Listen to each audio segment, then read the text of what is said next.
Subscribe करें और bell दबाएं ताकि कोई खबर रह न जाए। उनका बयानिया क्या होगा?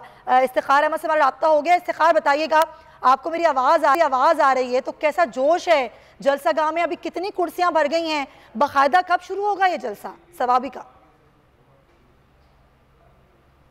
बिल्कुल, मैं सवाबी ग्राउंड जलसगाह में मौजूद हूँ और अगर आप फुटेज में देख सकती हैं तो तकरीबन जलसगाह में जो कुर्सियाँ हैं वो आधी भर चुकी है और कारकुनान टोलों की और जुलूसों की शक्ल में यहाँ पर आ रहे हैं। अगर वर्करों के हवाले से बात की जाए तो उन्होंने कौमी झंडे और पार्टी परचम हाथों में उठाए हुए हैं और नारे भी हैं। स्टेज पर तकरीबन सिर्फ एक सूबाई वजीर अभी तक पहुंच चुके हैं जो कि शौकत यूसुफजई है, बाकी वज़रा अभी तक नहीं पहुंचे। अगर इमरान खान के हवाले से बात की जाए तो पार्टी ज़राए का कहना है कि तकरीबन 6 बजे के बाद इमरान खान जलसगाह पहुँचेंगे। उनके लिए जलसगाह के पीछे एक हेलीपैड भी बनाया गया है, हेलीकॉप्टर के ज़रिए वो जलसगाह पहुँचेंगे और वर्कर्स का लहू गरमाएंगे। वर्कर्स के हवाले से बात की जाए तो जुलूसों की शक्ल में, रैलियों की शक्ल में यहाँ पर पहुँच रहे हैं और जो जलसगाह है मुझे ये बताइए,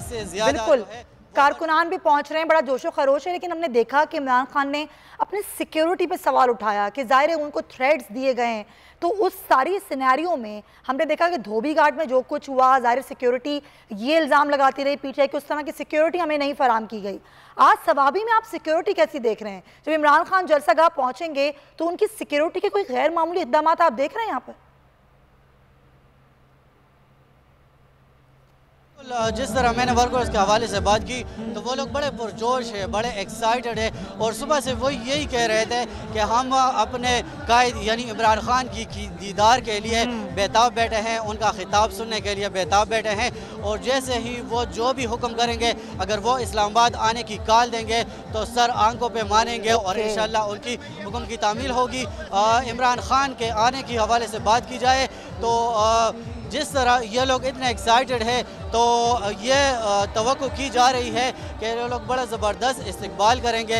इमरान खान पहले भी सवाबी आ चुके हैं और कारकुनान ने उनका बड़ा ज़बरदस्त इस्तकबाल किया था और ये तकरीबन 4 साल बाद सवाबी का दौरा होगा इमरान खान का। जब वो यहाँ आएंगे तो जब हमारा यहाँ पे वर्कर से बात हुई तो उनका यही कहना था कि हम सिर्फ़ और सिर्फ इमरान खान की तकरीर सुनने के लिए आए हैं और उनकी दीदार के लिए बेताब बैठे हैं। तो अभी देखना यह होगा कि इमरान खान कब तक यहाँ जलसगाह पहुँचेंगे और वो जिस तरह खिताब करेंगे या क्या हुक्म करेंगे, क्या ऐलान करेंगे, तो वो बाद में पता चलेगा। लेकिन अभी जो कारकुनान है उसमें बड़ा जोश पाया जा रहा है, वो नारे लगा रहे हैं, इम्पोर्टेड हुकूमत नामंजूर के नारे लग रहे हैं और बड़ा ज़बरदस्त एक समा बना हुआ है यहाँ पर। ठीक है इफ्तिखार अहमद, बहुत शुक्रिया। हम गाए बगाए आपसे अपडेट्स भी सवाबी जलसे के हवाले से जिसमें बता रहे हैं कि ज़ाहिर बड़ा जोश है। गर्मी आप देख रहे हैं पूरे मुल्क में बड़ी ज़ोरों की गर्मी पड़ रही है, लेकिन उसके बावजूद जलसों में लोगों का हुजूम है, जो लोगों की तादाद है वो हमें कम होती हुई दिखाई नहीं दे रही है। बड़ी ज़बरदस्त बात है। खैर इसी बात करेंगे, मैं ज्वाइन कर रहे हैं साबिक़ वज़ीर हैं, पाकिस्तान तहरीक इंसाफ के रहनुमा हैं अली अमीन गंडापुर साहब। उनसे हम ज़रा गुफ्तगू करेंगे सारे पॉलिटिकल सिनारियों पे। अली अमीन साहब बहुत शुक्रिया। ज़ाहिर है अब ये जलसों के बाद जो लॉन्ग मार्च की डेट है 20 से 29 की लॉन्ग मार्च करने जा रही है तहरीक इंसाफ। अब ज़ाहिर है ये भी कहा जा रहा है कि जी नज़र बंद कर दिया जाएगा, ये मार्च खूनी भी हो सकता है। अगर कोई रुकावटें डाली जाती हैं हुकूमत की तरफ से इस लॉन्ग मार्च में तो तहरीक इंसाफ का लाहे अमल क्या होगा इस पर? बिस्मिल्लाहिर्रहमानिर्रहीम।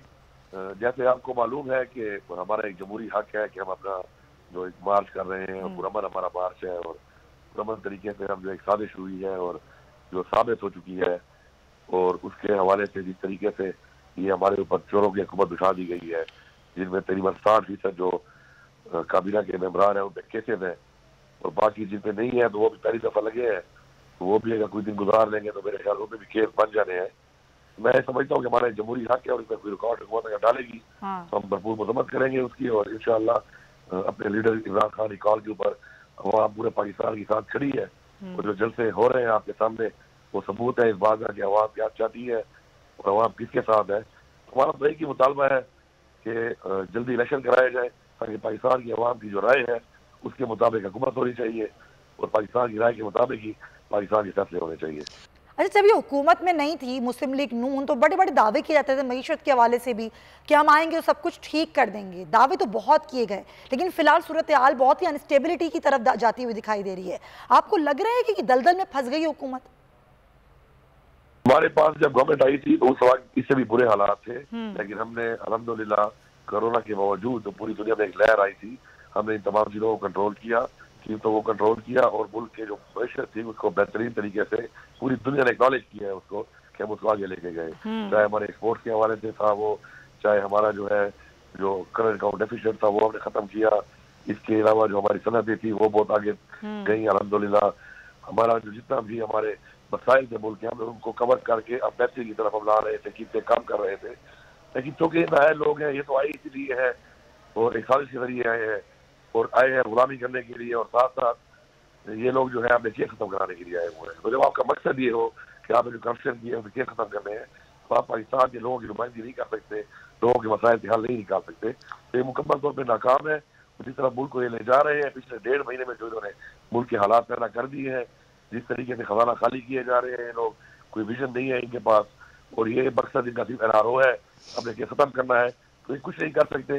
जल्द इलेक्शन कराए जाए और इलेक्शन करा के जो है एक अवामी हुकूमत आ जाएगी, और इंशाअल्लाह जिस तरह की पहले इमरान खान ने मुल्क की मैशत को बेहतर किया, मुल्क को उन दलदल से निकाला जिसके अंदर पिछली हुकूमतों ने करप्शन की वजह से मुल्क को डाल दिया था, तो इंशाअल्लाह पाकिस्तान के मसाइल हल है।